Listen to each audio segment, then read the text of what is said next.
so many things. This meeting is being recorded, so behave yourselves, okay?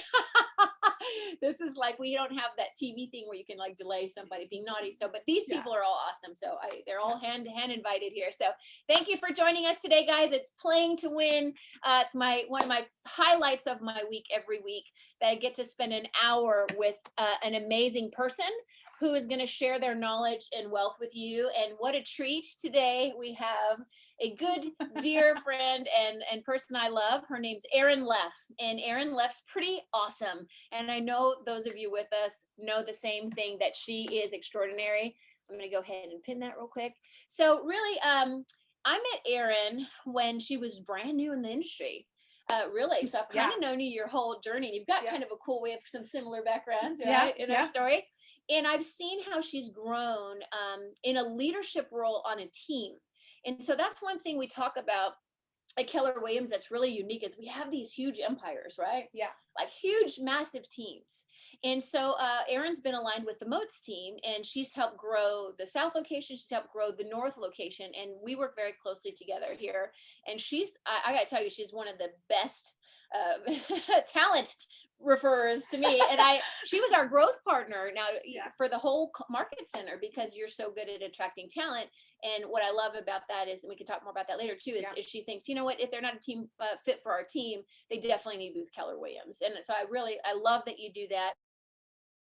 But really, one exciting thing is they just you hit an extraordinary number. So let's talk. Playing to Win today is kind of going to be a little different, because we're going to talk about from a leadership role on a team, because she sees every aspect of real estate, right? She's been in the field. She's been kind of at every level of that. And now she's helping Shayna and Bobby run this amazing empire called the Moats team, which covers all of Austin.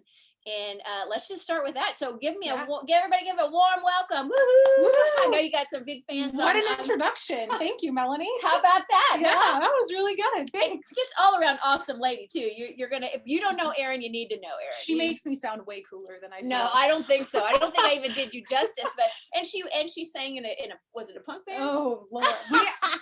Listen, we just had a conversation about this with Bobby and Shayna yesterday. We don't talk about that. Oh, we don't talk about that. Okay, especially not when we're on Facebook Live. Right. Yeah. Okay, got it. Okay, so why don't you tell them in your words, what is it that you do? What do you do now?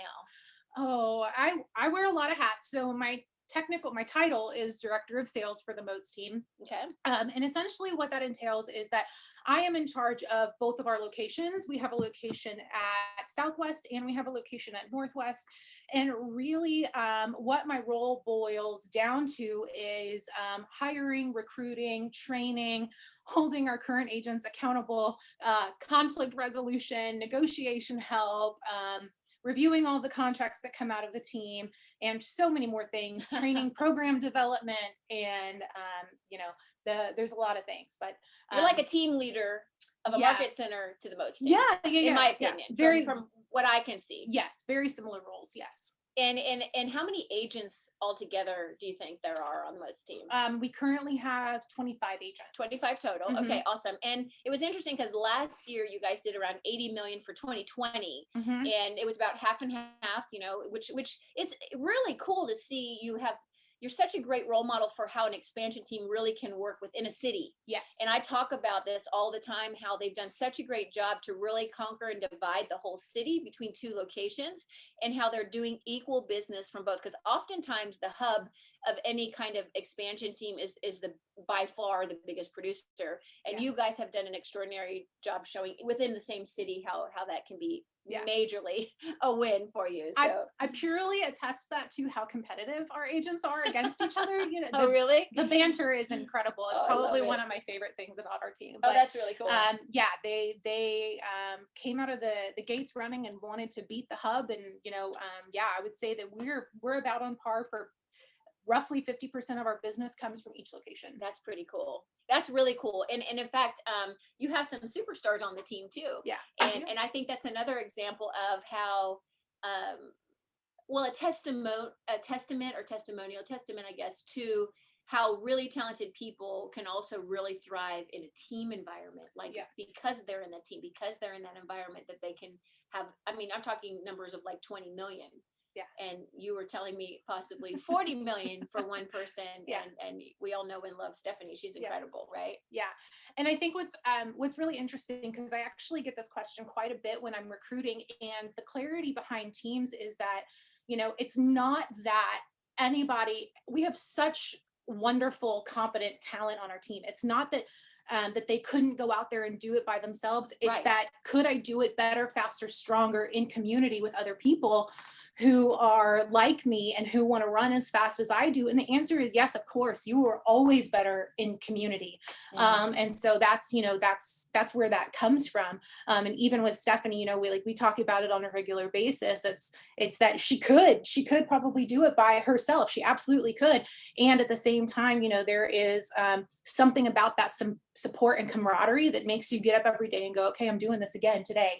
And so I think that's really cool. That's really cool. And your team is one of those teams, though, that really provides value, right? And all teams are great for different reasons, right? But you really, you have everything from ISAs to appointment setting, stuff like that. So I'm not trying to sell the team. I'm just saying that you're doing a great job. There's a reason why some teams function at a very high level and some don't. Okay. There just is, like, it's what you charge the agent. Are you getting the value for that? And I think that's what it comes down to. And I think Mo's team provides extraordinary value and community. And one of the things with community too is I saw how your team really showed up for Red Day, and that was another compliment to your guys' leadership. Yeah, I will admit that I was incredibly touched by everybody jumping in the way that they did, and we set out for a mission, and it was something that I'm incredibly passionate about. And anytime that I see an opportunity to truly make an impact at a high level, I'm going to grab the bull by the horns and run at it as hard as I can. And I think that we really did that, and I was so impressed with the people that showed up. And not that I should necessarily be impressed, right? Like, I'm really confident that we're hiring, extraordinary people. Really incredible hearts that are on our team. But I was just blown away and totally moved by how everything came to fruition and how much everybody helped and jumped in. And so, I thought that was pretty awesome. Amazing. I talk about that as a team leader of an office and an OP, and saying, the numbers are great. I love that. I love seeing our agents succeeding. But on a day like a day for community service where you're giving back, where your agents just exceed all expectations and blow past any goal that you originally had. You had $10,000 goal to help foster kids, but in a very heartfelt way, very personal, actually ended up being 47,000, thanks to people like the Moats team and different agents here that just, like you said, take the bull by the horn and said, how can we help? How can we help? So it was our agents why that happened. And I'm just, that for me, I feel like we're playing to win, because that showed up big time at something really significant. So, okay, that's awesome. So one other real quick thing before we get into like what playing to win looks like for Erin. Y'all just hit a landmark, right? Like a milestone. We did. Want to talk about that real quick? And what's actually really interesting about this particular milestone is that I operate very much in a micro stance, in that I'm trying to get the most out of every day that I'm inside of, right? And so it's not often that I look up and go, okay, what are we actually doing, right? And Bobby actually brought it to my attention that last week we hit 100 million in volume for the last 12 months, and it was just it was just a moment, because it's easy to get on these things, right, and it have like such this facade of like success, and it was so easy, and it happened overnight, and that that's not true. That's not how it comes to fruition. And so to look up and see that was really, really cool, and just kind of like a little bit of a sigh of relief that we are doing the right things in the right capacity, and that we are in business with the right people, and it makes it all the more exciting. And it's working, right? And it's showing up. So I just thought that was so cool. And I saw that on Bobby's birthday. So he said, I want to talk about how old I am. I want to talk about our team. But again, great leader, right? Let's talk about what our team has done and how extraordinary that is. So that's all. Those are all indicators of playing to win. And that is exactly why I do this series every week, because it's all about your mindset. It took a lot of work and decisions and heartbreak and all kinds of stuff for them to get to that 100 million. And they earned that, right? And other people, they say, oh, what's the market? Yeah, but there's a lot of people not doing that. Okay. So let's not minimize what's going on in the real estate market to people's success or failure. That's why we always also track units not just volume, because the unit is the true indicator of you against you. In this market, it is true that like volume or GCI could be misleading, and you could falsely be thinking that you're doing better than you were a year ago, right? And that's what you got to watch out for. It's the indicators of where are we numbers wise. And so I know that they're going to blow past anything that they did last year, and last year was incredible. So just congratulations on that. Just want to point that out. That's really incredible. All right. So now let's talk about playing to win. You know, this is all about mindset and what it means. I love that every week somebody kind of has a different idea and answer to all these. So Erin Leff, in whatever hat you want to wear right now, what does playing to win look like to you? What does that mean for you?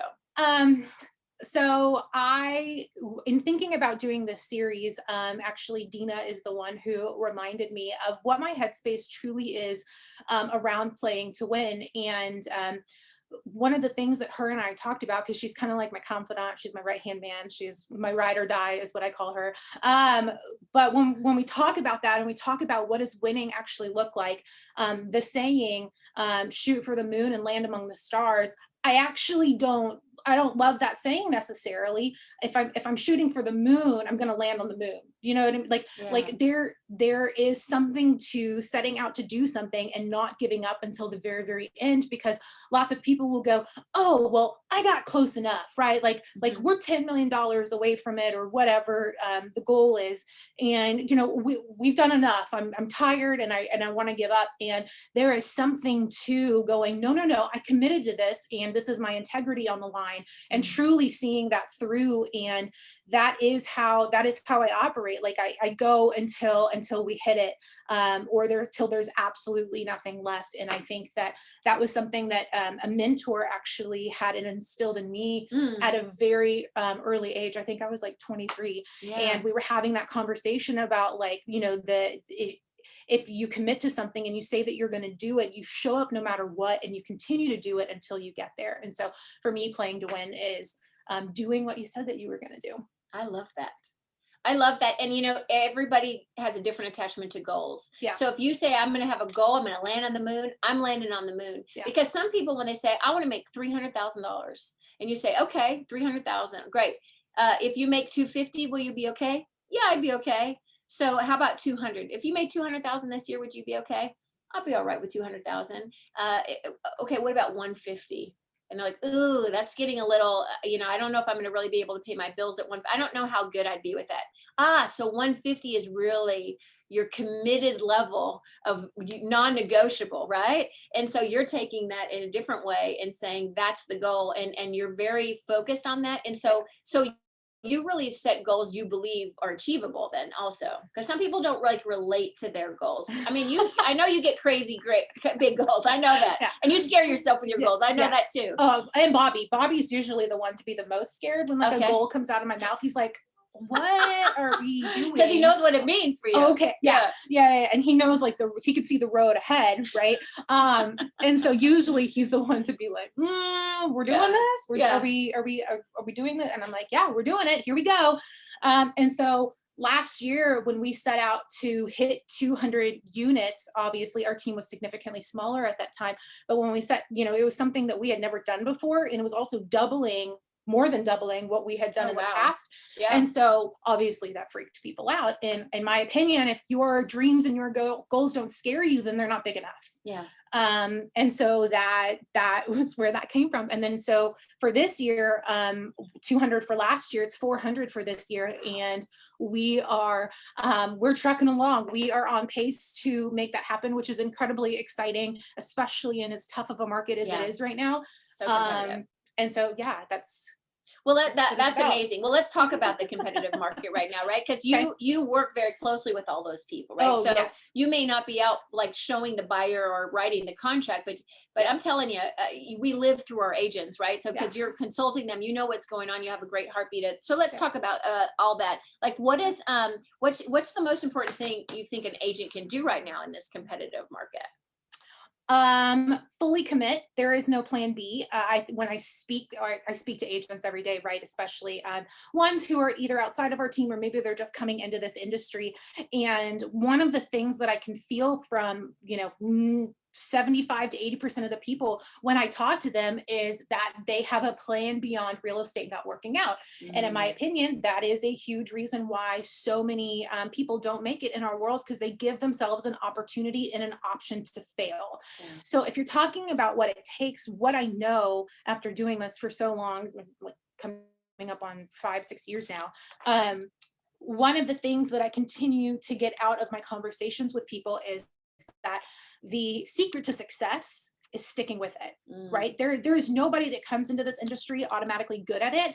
And if you stick with it, ultimately you will see success. But we talk at a pretty high level about, not having a plan B and playing all in and not giving. I'm taking notes. Okay. I really like those. I want to be able to quote you later. You can't give yourself an option to fail. It's one thing to not like real estate and to not like the industry that you got into. It's another to set yourself up for failure and give yourself an option out. I love that so much, because I remember when I started in 2006 in Nevada, market crashed, right? It was awful. And everybody's like, I'm sorry, you're what? You're in real estate? And I just said, listen, and my husband would be like, everywhere we go, someone has their real estate license. We bought a couch. The guy at the couch store had a license. We go to dinner. The waiter has a license. He's like, Melanie, how are you going to do that? And I said, because it's a decision I made. It's a decision that I made, that this is what I do now. And I'm not going to let the market or how hard it is, and that short sales take nine months to close.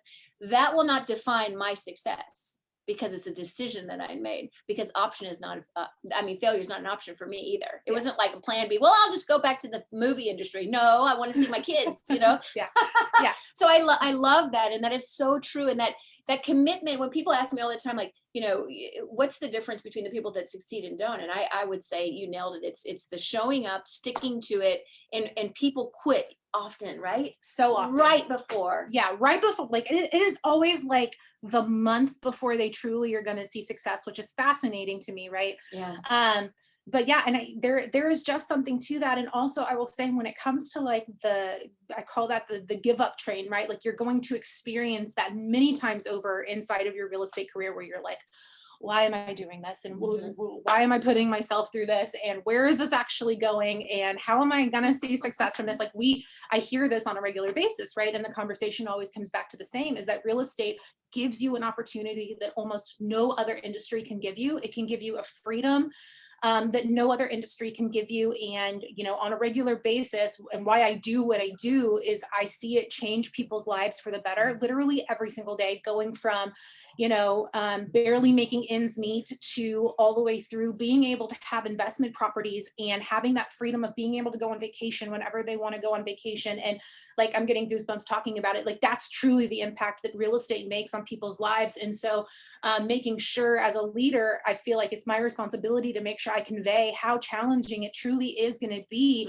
in order to see success, but success will show up. Right. So they don't give up right before they're about to see success. That's exactly. One of the most frustrating things as a leader is we love our people so much. I mean, I think you can probably tell, but it's like, we want it for you almost sometimes more than you do. Yeah. And so when somebody, gives up right when it's about to be great. And so often it's like right at that time, you see that hockey stick where it all starts showing up, and they're a changed person. They're like, oh my gosh. So I love that. That is so good. Okay. So let's talk about, what are some things that you guys are doing differently in the market right now? Like, what are some things you're advising them, or that you see your agents are doing to be competitive? Because as we all know, I mean, many markets are like that, but Austin is super crazy. Now we are seeing a little bit of a slowdown on the massive, super listing offers that come in. That I'm hearing a little bit of a slowdown there, but it's still rolling and rocking and rolling. How are you coaching or advising your people to compete in the market right now? What do you have to do differently? So I want to backtrack to something that you said a little while ago about how it feels like everybody has their real estate license. And I think that we're experiencing a little bit of that now, right? Yeah. We live in Austin. It feels like everybody knows 5 real estate agents. And one of the things that I coach on a regular basis is slowing down and fully going through the process, especially right now on the buy side of things with how intense things can feel.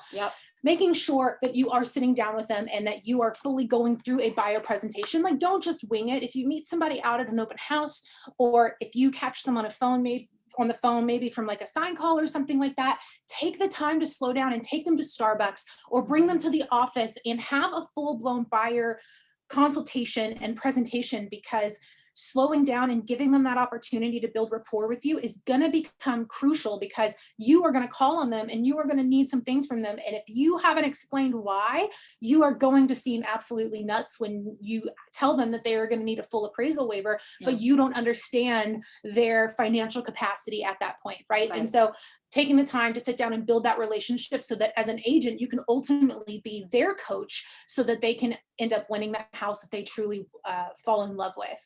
And I think that because there are so many agents in our world, we often run across agents who are either not great agents, didn't take training seriously, are not necessarily all that concerned about what comes out on the other side of that. And they're just concerned about grabbing the client. That I feel like slowing down and actually building that rapport and that relationship is the absolute difference maker on whether we actually get to the closing table or not. I love that. And take some of the chaos, craziness of rushing. It's like, it's quality, not quantity. Yes.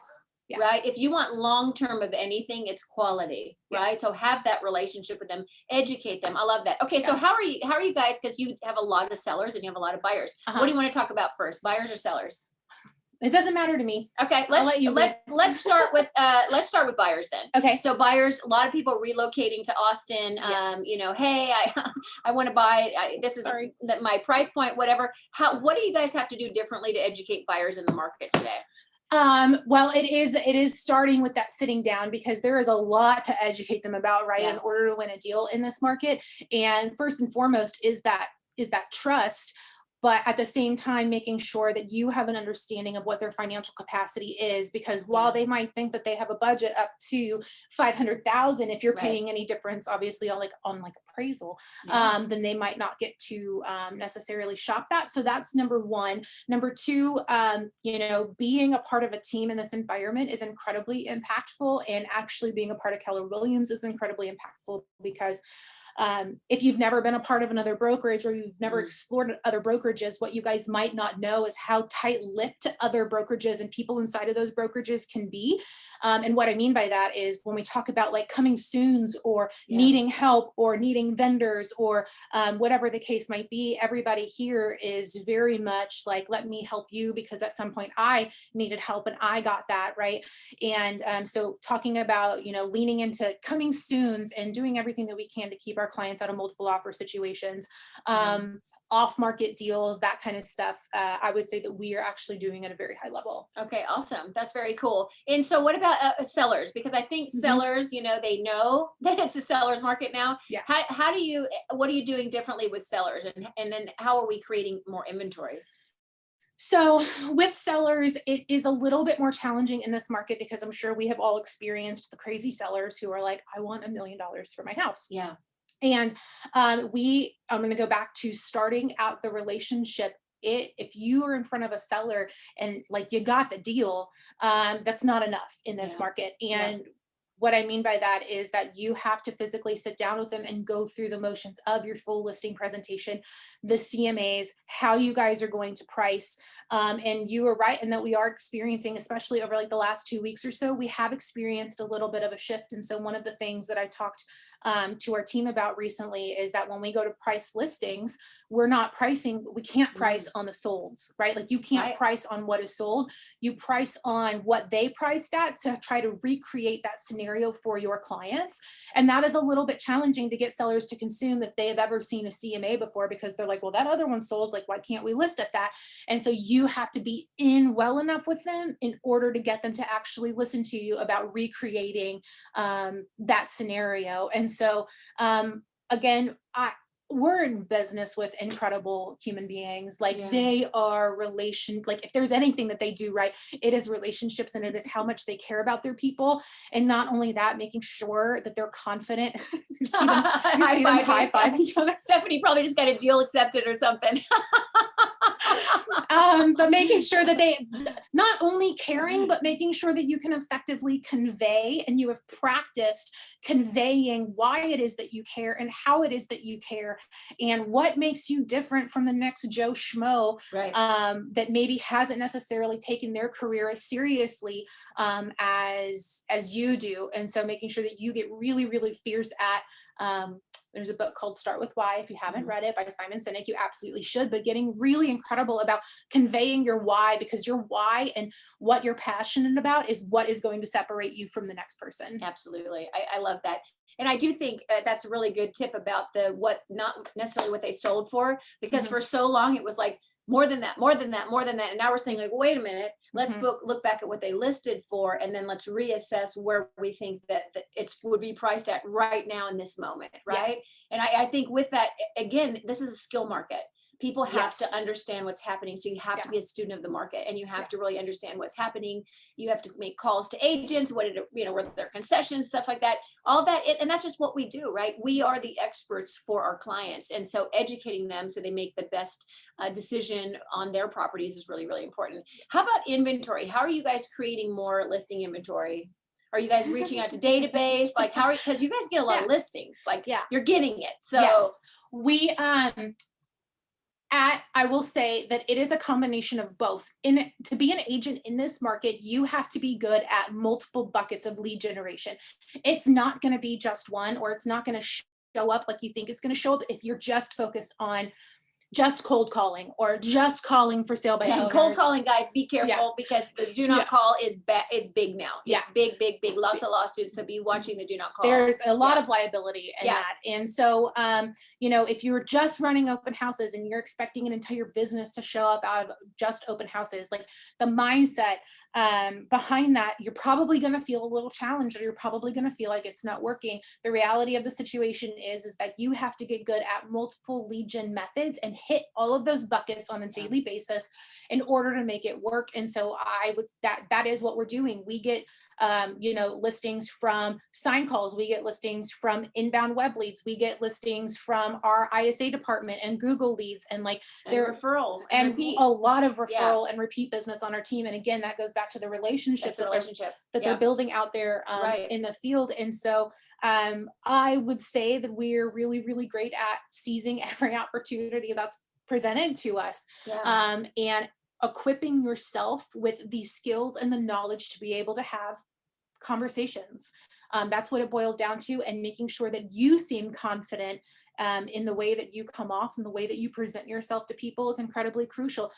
If you aren't a part of a team and you're listening to this, then get a coach. There is not a single athlete out there, a professional athlete, without one. And I cannot tell you, tell you how valuable to have a mentor or a coach in your corner is in this world. Oh my gosh. And that's why at Keller Williams, we always have, two options to come on board. You're either on a team, an amazing team, and they're coaching and mentoring you, or you're on the coaching team.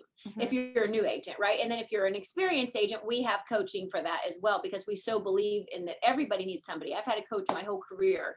I can't imagine not having it, right? Can't imagine not. Okay, so I was going to ask you what you think you're doing really well, and what you said is, we're able to see all these multiple opportunities, and we and the relationship building. Would you add anything else to what you think your team's doing, or your agents, or you guys as a team are doing really well? I can talk about it from a different perspective for those of you guys who are maybe out there who are building teams. So, at the very beginning, we struggled to find our footing and figure out exactly, what it was that we were doing and why we were doing this. And, we went through the same emotions and motions that pretty much every other team goes through. And I will share with you guys one of the biggest ahas that I've had in my career. This was maybe 3 years ago, and I went to family reunion, and it was my very first family reunion. And at that family reunion, my goal was to interview as many director of sales or leaders that I could possibly get my hands on.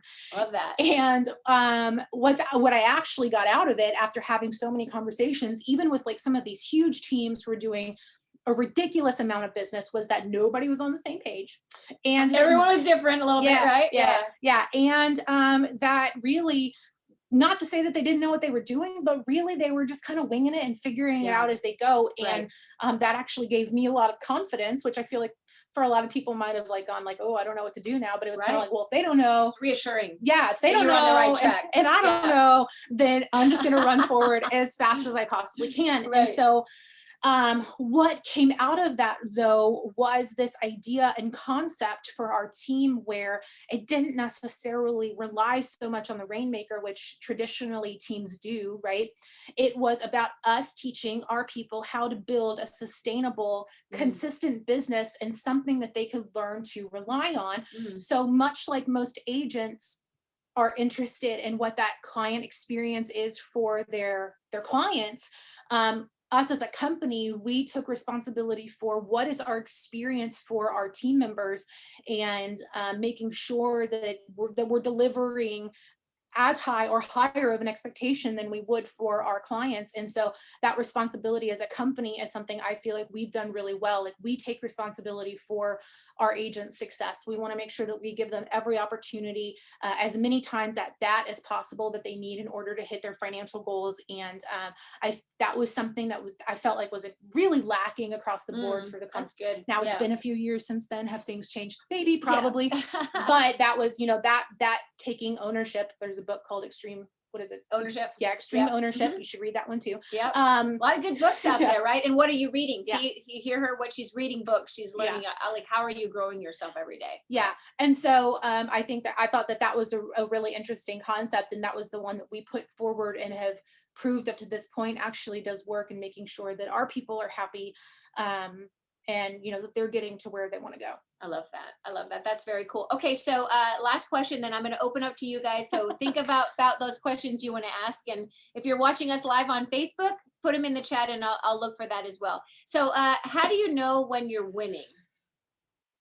So we talked about what does playing to win look like. We've talked about different things, but how do you know and measure that you're winning? Yeah. When I read this question, my first instinct was, well, I'm not there yet.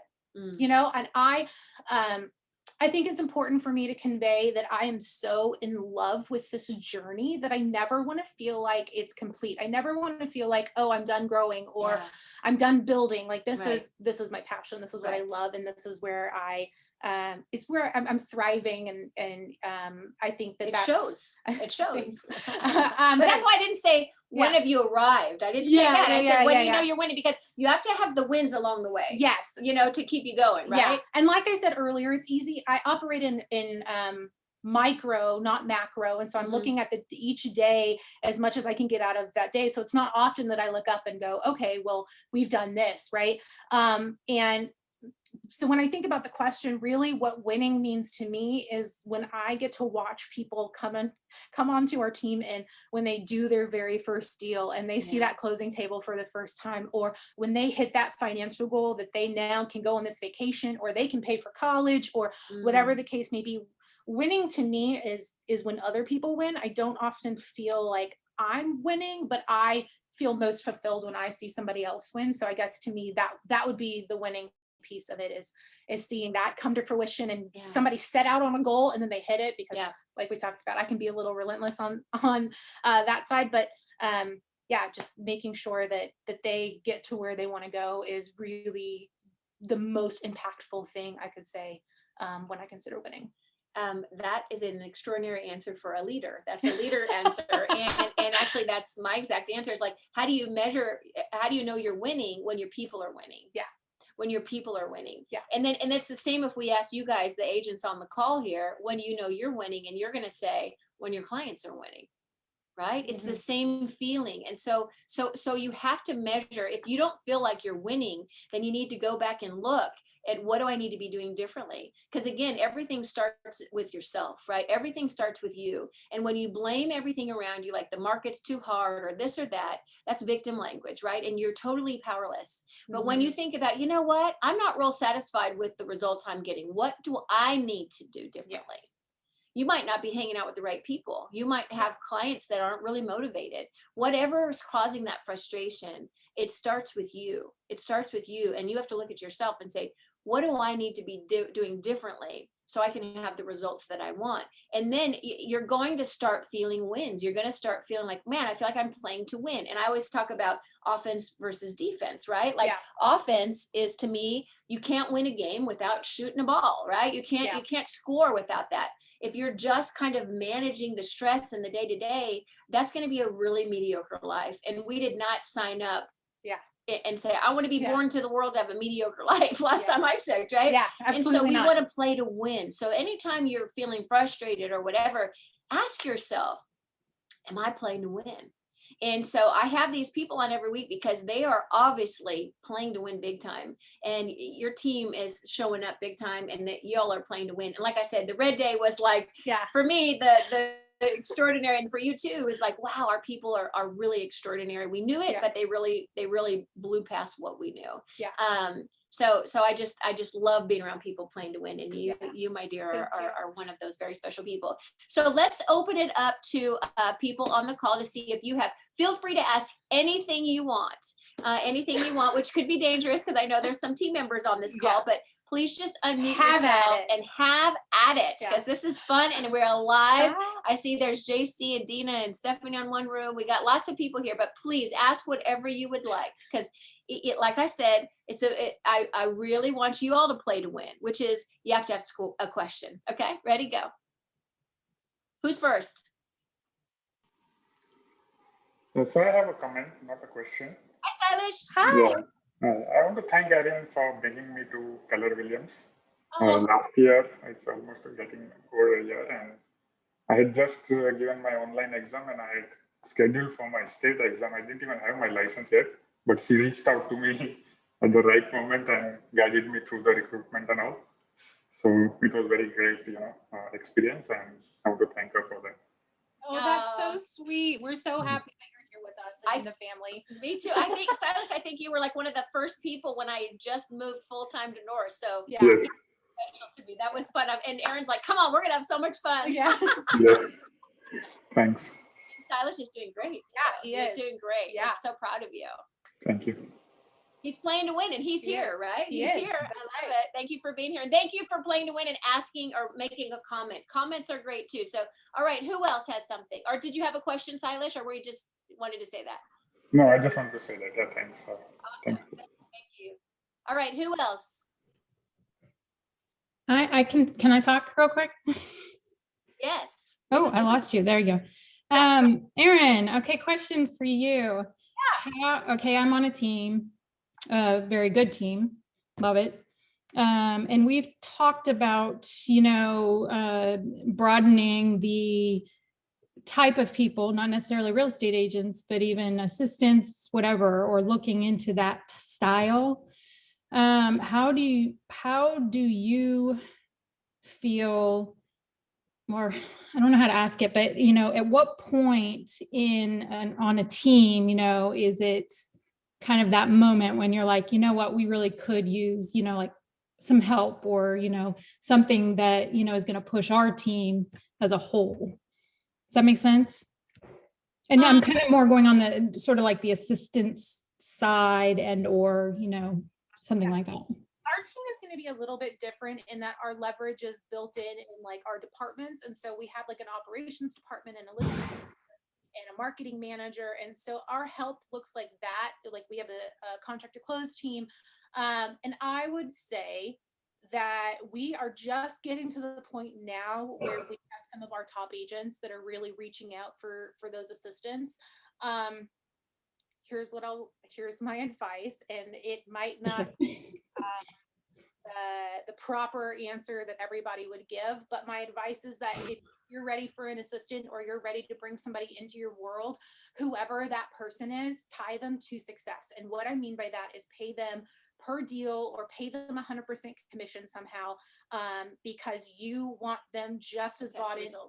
You want them just as bought into your success as you are. And I would like, we've done that pretty well, I feel like. And so that would be my advice. Hire sooner than you think. Hire out of talent that you run across, not out of necessity. We've made that mistake a few times where we got into a bind and just needed a body. And so don't do that. Hire, if you're thinking about it, start looking now and make sure that that person is talent and also bought into your success.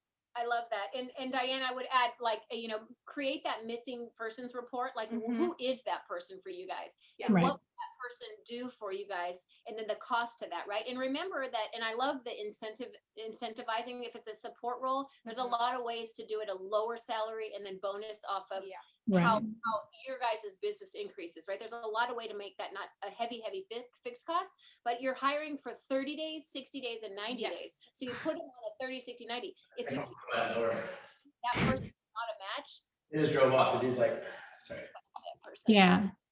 You're gonna get out of business with them faster than not, right? But really that role, or whoever you're talking about, it's called, for me, I hear E to P when I think about it. Entrepreneurial to purposeful, right? It's one of the 6 perspectives. And it's like, we can get so far, us talented people, everybody on this call is really smart, really talented, really great person, but we all have a ceiling of achievement, right? So your team, you have a great team. Diane, you have phenomenal people on your team, but you guys together will hit a ceiling from either the busyness or whatever. And unless you do something different, which is bring in a person or add a system, you won't have that breakthrough. You'll keep hitting that ceiling because the ceiling's not going to change. It might go up a little bit, but you're going to hit it. You're going to hit it. Right. Yeah. Change it and say, okay, what is that person or that thing or that system that if we put that into place would just break us right through that ceiling. And now that ceiling becomes your floor. And a lot of people, I mean, your business should go up because you bring that person into your world, and you will know it. You will know it within 30 days. Yeah. I think you'll know it in 30 days. And talent will take jobs from you. So we learned that really on too. Like if you bring the right person into your world, they're going to grab things from you naturally and take them and run with it. Your telltale signs for somebody who's probably not a good fit would be if you got a job back. So pay attention. That's advice to pay attention to. But if you're bringing the right person in, they'll grab the things off of your plate and run with them. Yeah, I remember Gary saying, so which part of your salary should I take back too, since you're giving me that job back, right? Yeah. So I love that. It's so true. Talent will take things away from you, and your life will get. And you know what, Diane, you won't believe it when you get the right person in there, why you guys didn't do it sooner, right? Because it's like, if you're feeling that means it's time to really start looking at it. Who does that person need to look like? Do KPAs with people, slow to hire, fast to fire, because you want to make sure, and that's that whole career visioning, system, but you can go ahead and get a KPA, and that KPA will walk you through every step you need to do with them, even if you haven't taken career visioning, but I think you probably already have. And if you guys have any questions about any of that, just reach out to me. I'm happy to help. For sure. Yeah, no, thank you. Yeah, we've been toying with it for a few weeks and just trying to, I think figure it out. Especially with what's going on with the market. And I think you're going to see more teams needing more leverage, right? Because I was going to say too, don't underestimate the kind of leverage that a VA can bring. We have, I think, 5 VAs at this point, and we really love virtual them. assistants. Yeah, they do a lot for us. And so don't underestimate what they're capable of doing, even if they aren't open. Yeah. A lot of agents use those, Diane. A lot of people use the VA. Are you using My Outdesk or who do you guys use? I think Dina knows. I think it's called PAMS. Dina, what's the name of the company? Yeah, PAMS. Okay, I got it right. Yeah, I'm paying attention. Okay, I haven't heard of that. We have like a referral. They have like a referral incentive. So if anyone's looking, hit me up and I'll introduce you. Email Dina. It's Dina Dina @modesteam.com. Okay, perfect. So Diane, connect with Dina because she's the bomb.com and has the connection. She's going to be most things operations. Okay. Be able to help you out. Yeah. Sweet. Thank you. We should do a class in the market center on operations with Dina. Yeah. She'd be great if she'd be open. I say these things live so people can't say no. She feels obligated. Now she feels obligated to doing it. Right? You all agree? Okay, awesome. I hope this is being recorded. Okay, that's a great question, Diane. Thank you so much for that question. Thank you. It definitely will put some stuff into perspective for sure. All right, so we're gonna be watching your team. And that's right. Okay, cool. Who else has a question? It's so fun when you guys ask whatever you want to ask about. It doesn't have to be what we talked about today. It can be anything at all. Don't be shy. I have maybe Yay, JC! Oh God.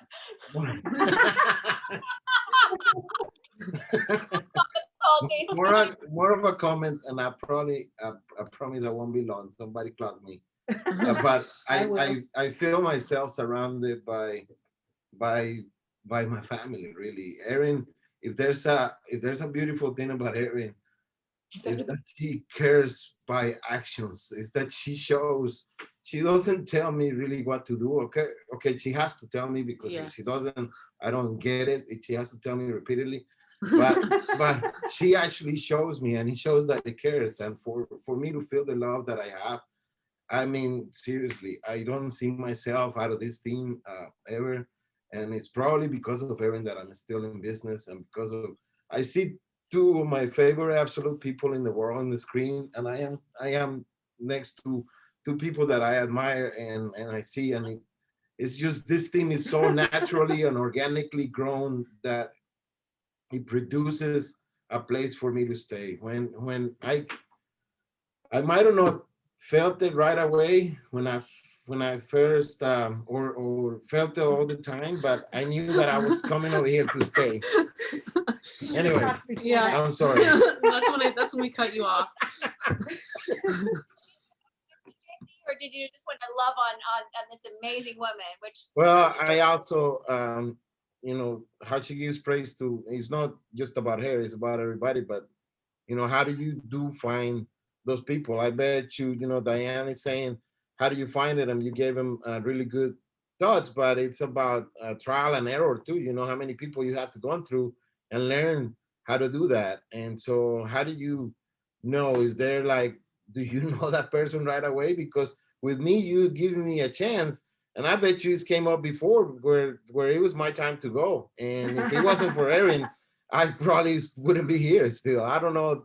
Well, don't admit it on camera, but we're not live streaming or recording, but that's okay. Right. And also, how do you know when a person is worth? How do you know? So how do you know when to not give up on somebody? Like you know what I mean? Because not everybody's results are the same. And so like how do you know that you made the right hire? How do you know that they are potentially the right hire? And then how do you know when it's time to not still pour into them? Is that what you're saying, JC? Is that about right? Yeah. Okay. So here, what I will tell you is that when I'm hunting for talent or people to join our team, or when I'm looking for the right person, the most important thing to me is what is their heart like? Because I think that really tells a story, and where have they been before, and how have they impacted other people's lives are the conversations that I'm looking for inside of those interviews. And so that's number one. Number two, I go back to that extreme ownership thing that we talked about. And what I got out of that initially was that if somebody's on our team and they are trying and they are showing up and they want to do well, I'm under the assumption that everybody that joins us is here because they want to be successful. Then it is our responsibility, my responsibility as a leader, to give them all of the tools, resources, coaching, know-how, mentorship, etc., in order to see that success. And so as long as they're trying, I'm going to try to. Where I usually draw the line is when the victim mentality that you talked about earlier, or the negativity kicks in, or the I don't want to's, all the reasons why I can't. Yes. And when those start to kick in, those are usually really big red flags for me. And where I start to personally struggle in how do I actually help this person if they don't want to help themselves, kind of thing. But for the most part, and one of the things that I will say that JC did not mention is that I don't even call his one-on-ones. I call them butt kicking time, because that's what his are. Because some people needs that, though. He loves that. Yes, and some people need that. So it's a little subjective. That's with love. Yes, of course. Butt kicking with love. Yes, of course.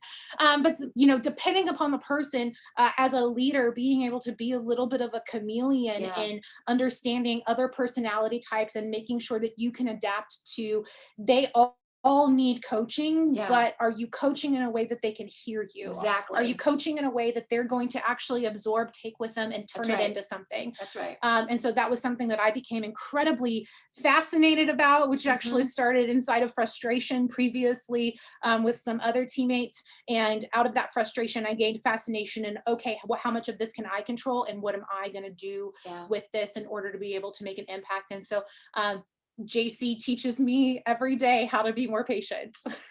Yes, and that's a gift. And that's a gift. And JC was telling me how many he has going on right now, right? He's doing very well. And he doesn't want to let you guys down. Yes. He doesn't want to let you guys down. And so he tells me all the time, oh man, Mama Erin, you know, like he calls us his big sisters, right? If he needs some, he knows we'll give him a hug and a swat all at once. Right.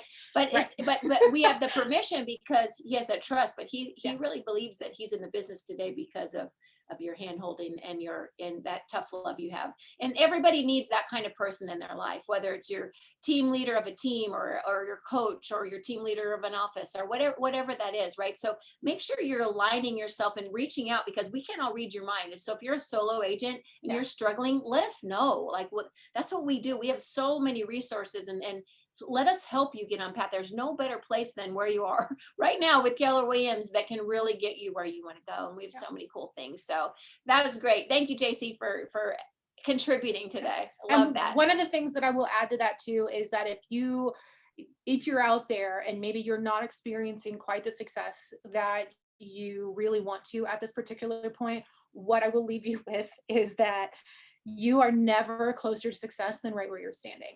If you give up, if you start over, if you pull out and try again, that's what you're doing. You're starting over.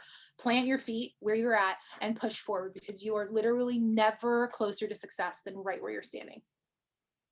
That's right down worthy, right where you're standing. That might be my quote for you today. Yeah. That is pretty amazing. That is pretty amazing. Any last comment? Otherwise, we'll wrap it up. I didn't want to cut anybody else. Did anybody else have anything they wanted to add or ask? Everybody's just like in awe of, it's such good information. Yeah. I think we got all the questions. Okay, then I guess we will wrap it up. I love, look at the applause. There's applause there. I love being in business with the Moats team. I love everybody on this call that's with us. Thank you for showing up for us today. It shows us that you're playing to win. Thank you for adding to this call, because it means so much to Erin and I when you guys engage with us like that. Thank you for your great questions. And Miss Erin Leff. OMG. I can't imagine, July 1st will be my first full year being, I've been OP for 4 years, but full-time executive team leader and OP here. And it's been quite a year. Switching locations after 9.5 years of running the South location, which was, I hired a lot of you, like, right. It's to move. And I did it because I so believe in what we're doing in Austin with Keller Williams. And I so believe that we're better together. We are all one. We're one team with one mission. And this lady here was one of the first people that and that's why I got in touch with Silas, right? She was one of the first people that said, I'm with you. I'm so excited for where we're going in Austin. And I stand by your side and I want to do this with you. I can't thank you enough for the loyalty. That's so sweet. Thank you. I mean, it means so much to me. Melanie makes it so easy. There is this amount of trust there that I have with her, where it's like, if I hand somebody off to her, I know that they're going to get, like I said, I'm so wrapped around like what that experience is for people, because what I understand after doing this for so long is who you're in business with can drastically change the trajectory of your career, and whether you are a success or whether you are a statistic. And she makes that easy for me to go, here, this person needs us. They need to be here at KW. And I know that can sound kind of cheesy, but it's true when I talk to the people who are a part of other brokerages, or they're coming to us after the fact of how little help that they get, or how little coaching or mentorship that they get. She makes it really easy, because I'm very confident in the experience that all of the agents here get with you being their leader. So, well, thank you, my dear. We're just sisters from different parents. I just love this girl. We got a lot of fun times, and we're a lot of fun times ahead. And so this is the kind of thing, though, is who you surround yourself with matters, like who you get to bump into in the hallways. If you're struggling, just reach out. There's so much. Hey, by the way, next Tuesday for our team meeting, we're going to do it in person. So you're welcome to come in person. I'm going to be in the training room. You're welcome to come in. I'm going to be interviewing Jay Papazan on money I love and Jay. investing. Yeah, So that's come a on good in one. at 11 o'clock on Tuesday. And then next week, please join us online again for Playing to Win. Our series continues. And I've got Diego Corzo and Andre Bustamante with the Nino Group with what Diego did also around 20 million. Yeah. And he's a real like great story from, he's from Peru and he's had all these challenges to be able to live and work here and has found really creative ways to succeed. He's awesome. He's awesome. And Andres has just graduated UT. He had done locating and he's crushing it. So we'll have some young whippersnappers on with us next week that have some great tips. So Erin, I love Thank you for being having with me. you. This is so fun. Okay. Thank you guys for being here. Have a great day. Play to win, guys. That's right. You're all winners out there. Okay. I'll see you later. Thanks for watching. Bye.